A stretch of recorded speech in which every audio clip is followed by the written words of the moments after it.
sta povera, hai visto sto Triestino, dighe di no, sta povera mula, dighe di no, tutti di no non la si sposerà mai. Eppure qualcuno la dovrà trovare che la si sposa. Mi penso di sì, e chi la potrà sposare? Sei un Triestin, la mia mamma, sei un Triestin, la mia mamma la me vorrà. Triestin che sai mi piaci, ciappa piace sempre tasi, dighe de sì. Sei un Triestin, dighe de sì. Ecco, finalmente la si sposa. Finalmente la si sposa, perché poi le crisi dei matrimoni che si trova oggi, ragazzi miei, guardate che è difficile. La crisi dei 7 anni, che 7 anni? Mio cugino che ha avuto la crisi dei 7 giorni, se torna in Drio, dopo 7 giorni, cosa sei nato? Niente, che ha detto incomprensioni. Come incomprensioni? Dopo 7 giorni? Ma sì, che ha detto, mi pensavo che lavorava lei la pensava che lavoravo mica, ha detto, mi finito i soldi, e bello è finito tutto quanto, capisci? Le crisi che ti trovi là dei 7 anni.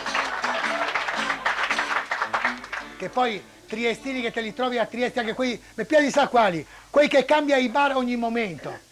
Ti sentite a vedere qua a Trieste, ogni tanto ti trovi nuova gestione, cambia bar, osterie, trattorie, da tutte le parti ne trovi cambiamenti ogni volta, non si sa mai quale che sia quella giusta. Tant'è vero che ti capitava, non so, uno un giorno mi faccio, ho un affare per le mani, te vuoi che femo un... ci deve versare un bar, ma se versi tutti, ho detto dei bar, oramai non si...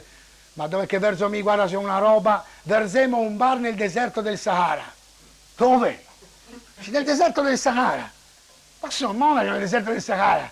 Cosa stai poi che vendi dei clienti là? Ma hai detto, clienti pochi, ma cosa che bevi, Dio povero, perché ti svola tutto e ti svola quella che ti capita là. E peggio ancora se quando ultimamente si è venuto qua il presidente dei triestini di Melbourne, si è venuto a trovarmi, anzi spero forse il prossimo anno di andare là per un 28 giorni dai triestini a Melbourne, perché così poter portare un po' la voce di Trieste fuori. Ma viene con me in una trattoria che siamo andati a San Giacomo, una di quelle vecchie trattorie che sono rimaste ancora tutte intatte.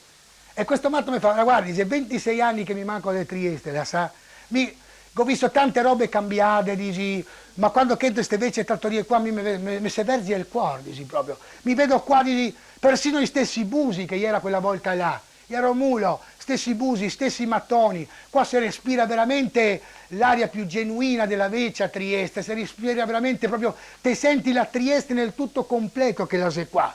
Si arriva alla cameriera, se pronte la gnocchi, se vuole che abbiamo anche la yacht che mio marito si è specializzato in cucine triestini, se vuole qualche cosa, vado a pausa e crolla tutto il mondo là davanti, tega voi là. Tanto dico, anche perché se trovi, grazie, non è il caso.